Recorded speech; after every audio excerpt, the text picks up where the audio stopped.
Okay, so here we are, guys. It's Matt with Zoheb, and today we are joined by Kevin Lewis for Willy's Wonderland. How's it going, Kev? How you doing? Doing good, guys. Awesome, awesome. Thanks so much for doing this with us today. So let's get right into it, man. So Yeah. I want to kick things off with the number one question that I think is on everybody's mind. I'm sure you get it all the time. You know it, it's coming, but we have to ask. Okay. What is it like working with Nicolas Cage and directing him specifically? We can't bury the lead. We can't bury the lead. Amazing. I mean, Nick is incredible. He was a great partner on this movie, and he gave 110%. We never disagreed on anything. We saw eye to eye on this movie. He worked so hard on it. He was just great. Yeah, nothing but great things to say about Mr. Nicolas Cage. That's cool. Is it like so it sounds like it's a very collaborative experience and stuff, but did you find like working together, were you going for, were you aiming for like the crazier route of things, or were you trying to keep things grounded with him? Like just in terms of performance, because I know in most recent years he's picked some like really cool films with some really like crazy concepts, and this is animatronic demon animals. It's no different. So how's that like in terms of finding like the character with him? Well, we saw eye to eye on the character. I mean, off the get, So I would just come and pitch him on how I wanted to shoot things, because this wasn't a movie where I can go and say, okay, what are we feeling today? I had a shot list, 70-page shot list. Every frame was etched out. I call it the Willy's Bible, because that's, on a movie like this, you need that. And so I would go over with Nick and just say, this is what I'm thinking, and this is what I want to do. And he was just a great team player. Awesome. That's awesome, man. Yeah. That's great to hear, because I mean, like with Nick Cage especially, the audience, when they sit down for a movie, you don't know which Nick Cage you're going to get. You don't know who you're going to get, and that's one of the amazing things, in my opinion, about Nick Cage. Is just he's so unpredictable. He's just got like a range of tools in his kit that he can just pull out and use at any moment. So he's like his own genre. Yes, I mean, absolutely. when you say Nick Cage, it can be a variety of different. That's what it was. He's a movie star.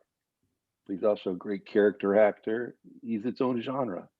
100%. That's what we love about him. I mean, the leading action man of the 90s. I mean, that run of movies he had with Con Air, The Rock, and Face Off. Like, I mean, the guy was unrivaled at one point. I know.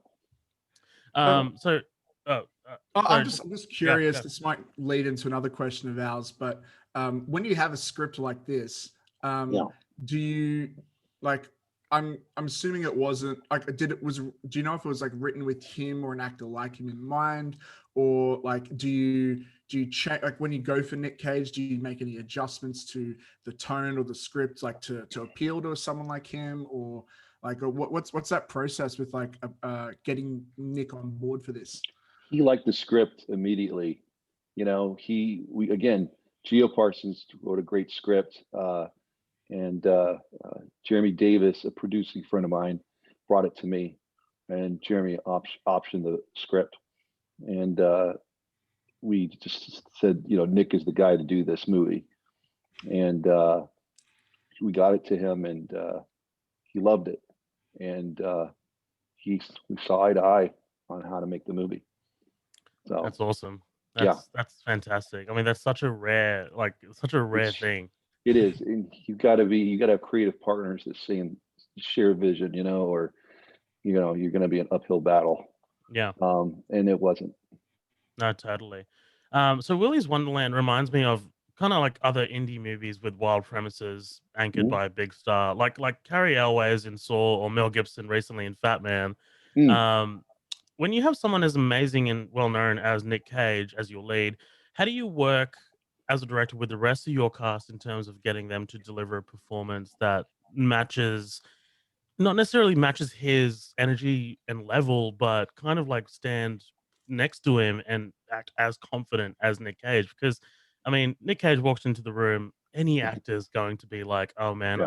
I'm kind of somewhat intimidated." Yeah. Do you do something on set, or do you talk to your actors to somewhat comfort them about that? You know what? Nick is such a gentle soul. Like there was no like people freaking out or whatever.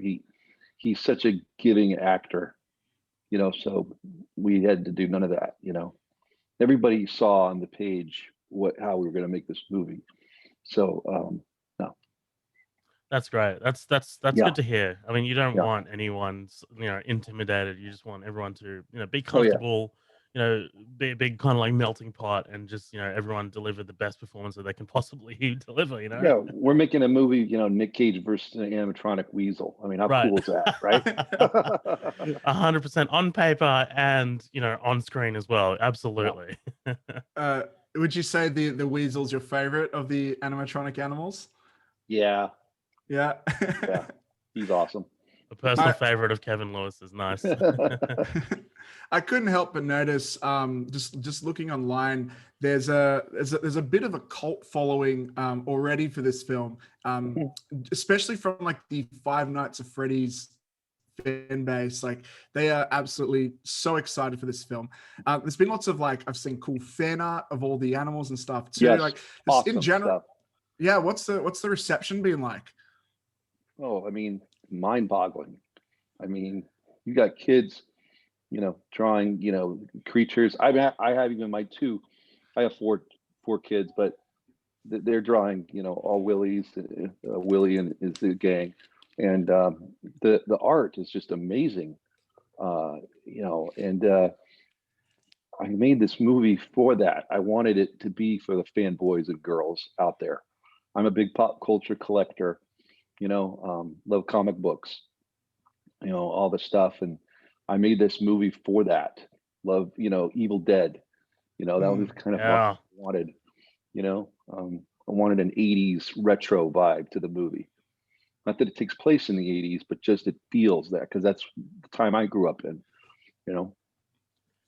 Yeah, I think Evil Dead. I can really see that influence here, like the whole large than life craziness to it, but Yeah. also it seems to be while you're having fun with it and you totally know what the movie is, but you're also you're keeping it a little bit serious. It seems to be well, especially and Evil really Dead playing 2. up the violence. Yeah, like Evil Dead 2. Yeah. Yeah, 100%. Evil Dead 2 is. I watched this trailer and I was like, wait, hold on. This is because I'd watched Evil Dead 2 again for the millionth time a week before, and I was like, oh my god, it's it's got the same vibes, and it's the lead is a strong silent type who exudes so much charisma. Yeah. Was that a conscious inspiration for you? Yeah. I mean, I love Sam Raimi. And Yeah. he's one of my, I when I came to LA, started going to film school. I met him and he signed my Army of Darkness poster. That's Still have it awesome. framed, and he's very inspirational to me. He's a guy that just his movies are incredible, and I wanted to do something fun and retro, like I said, and pop culture, but not, you know, uh, you know, milking the 80s, being its own, thing, you know. I feel we did it, Absolutely. Cool. Yeah. I can totally see merchandise just going out the window on the shelves. Those I'd love to get that weasel as an action figure or something. That'd be so cool. Wouldn't that be cool? Pop vinyl or something?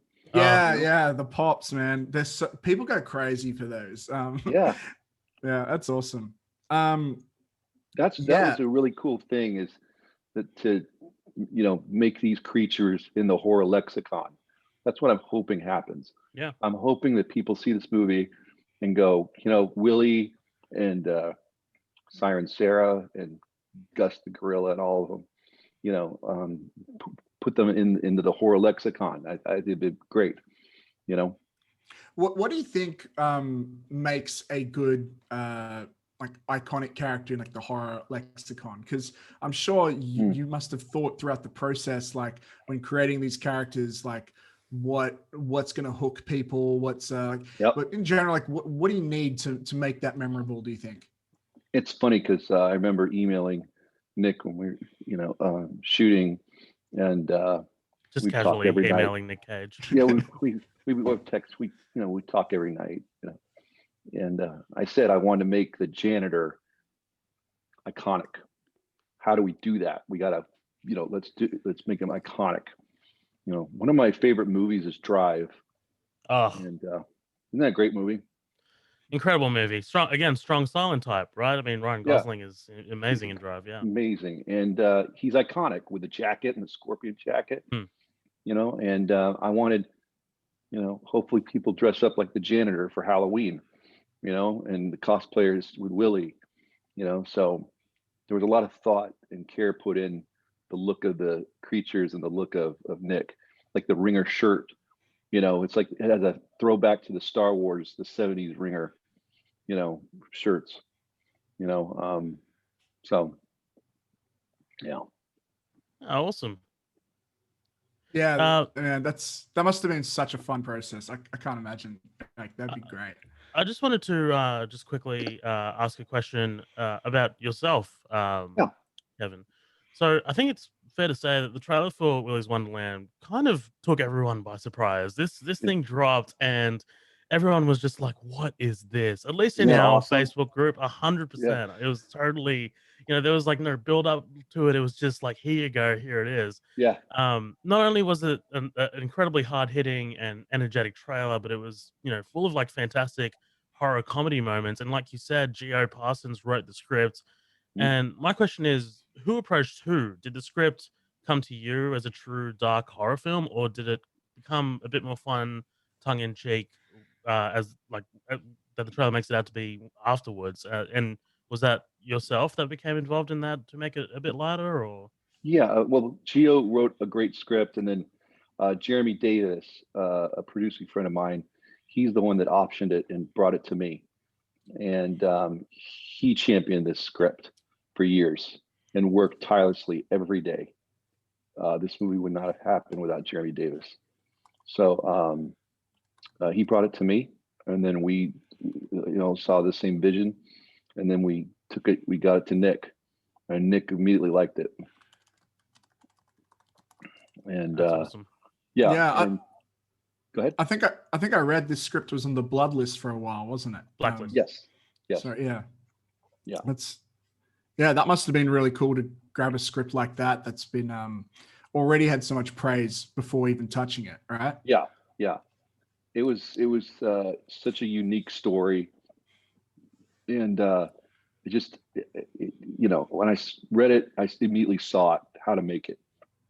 It all clicked, so yeah. That must be such a rewarding experience, like to have that.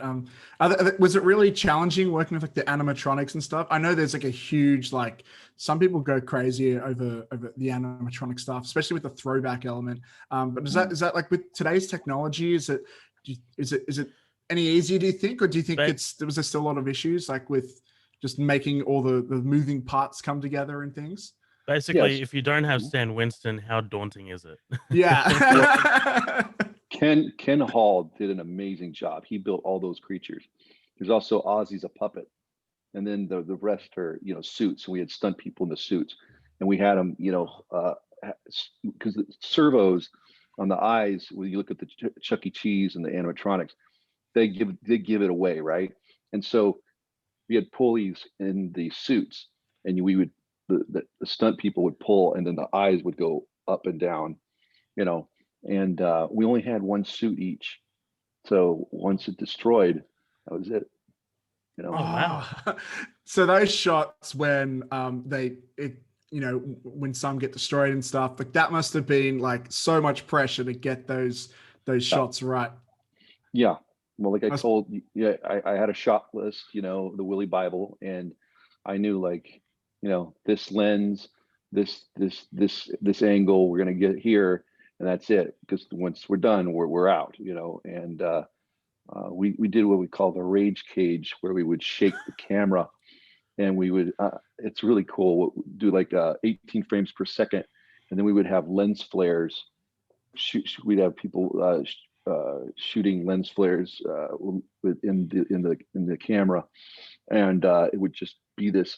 It was kind of. I love Darren Aronofsky, and Requiem for a Dream. Yeah. When it's really intense. That's what I wanted.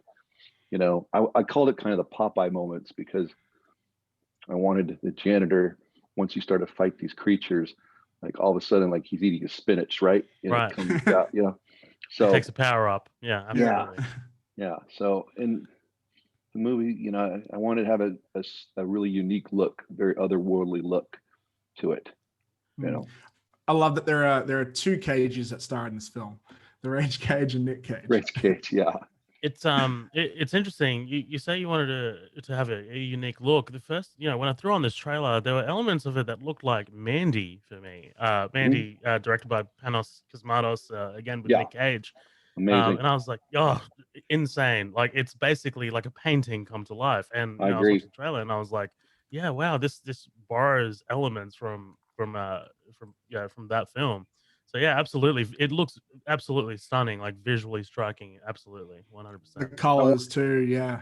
That's awesome, guys. Yeah, I wanted to make a very punk rock rave 2 a.m. movie. I'm talking about just balls to the wall. That's what I wanted to do. Absolutely. And so very colorful. I call it colorful dark.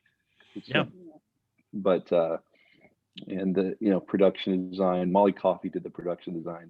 Amazing job. I think you've 100 achieved what you're going for. That looks awesome. and Dave Newbert, my DP, was incredible. So yeah. Awesome. I'm curious. And feel free to answer this any way that you feel comfortable to. But in relation to your other works, which I'll have to admit, I don't know. I haven't seen all of them, but how would you compare this to some of your previous work? Every movie's its own thing. I haven't made a movie like Willy's. Okay, so I really went balls to the wall on Willy's. Just if I'm never going to make another movie again, I just was like, I'm putting it all in, and really wanted to just do something different and unique. Yeah. Well, if we are mentioning your previous works, Downward Angel is one that stuck out to me because, Matt Schultz is a childhood favorite of mine. I mean, from Fast and Furious. I mean, he's so incredible in Transporter as well. But for me, I would have been mad if I didn't ask you. I mean, Jonathan Banks is one of my favorite actors of all time. I mean, after Better Call Saul and Breaking Bad, I mean, how do you I mean, how is he? I mean, like, I don't want to ask like what's it like working with, X, but I mean, how is he awesome? Is he as amazing as he seems? Oh yeah, he's great. I mean, he could just take any piece of dialogue and make it his own, it's pretty incredible. So awesome. He's a class act. He seems like an actual like one of those. He seems like a De Niro, like someone who's just like who takes what's on the paper and just makes it sing. That's right. Absolutely. Do you think like a film like this would be something you'd want to do more like in the future, or would you do something more like Downward Angel, or like just I'd imagine you would have done so many things for the first time in a film like this. You guys, I want to make movies like Willy's Wonderland. Life's too short. I want to make fun movies. I want to make movies that get people excited. You guys are pumped to see it. You know what I mean? People like the trailer online. Like that's what I want to do. We talk about Sam Raimi, like that. That's making movies. So yeah, I want to do genre films. Especially in times like this when people need escapism. That's right. I mean, we just want to go to the movies and have fun. Agreed. And speaking of which, the film was supposed to release in October of 2020, I think, from what I saw, Hmm. but was removed from the release calendar because of the pandemic. How Yeah. did you find directing and doing post production during quarantine? Did you edit from your home, or did you have to go in, or Yeah, how, it was very difficult. You know, we wrapped February 28th, and then I came back March 1st, and the pandemic hit. I was cutting in LA for 2 weeks, and then we got kicked out of the editing room, wow. and then we'd have to go basically cut, virtual, but we did it, but it was hard, But the cool thing is that this movie, I shot it to cut. So there was stuff that's like, we had 20 days to shoot this movie. So I knew I didn't have time to do all this extra stuff. That's why I had that shot list. I knew what we were going to need to cut it. So that helped tremendously. That's awesome. I mean, just having to adapt, very quickly to a very fluid situation. Hmm. Every creative is going through pretty much the same thing, and everyone reacts or has a different process. Absolutely. So Hmm. yeah. Hmm. Do you feel like, because it seems like you had such a, you only a set amount of days, and you've talked about the Willy's Wonderland Bible, and how you had to be really set up with all that. Like, do you feel like being that set in stone, and does it must help for efficiency, I imagine, like as in like terms of, making your day, getting it all in the can. Yeah.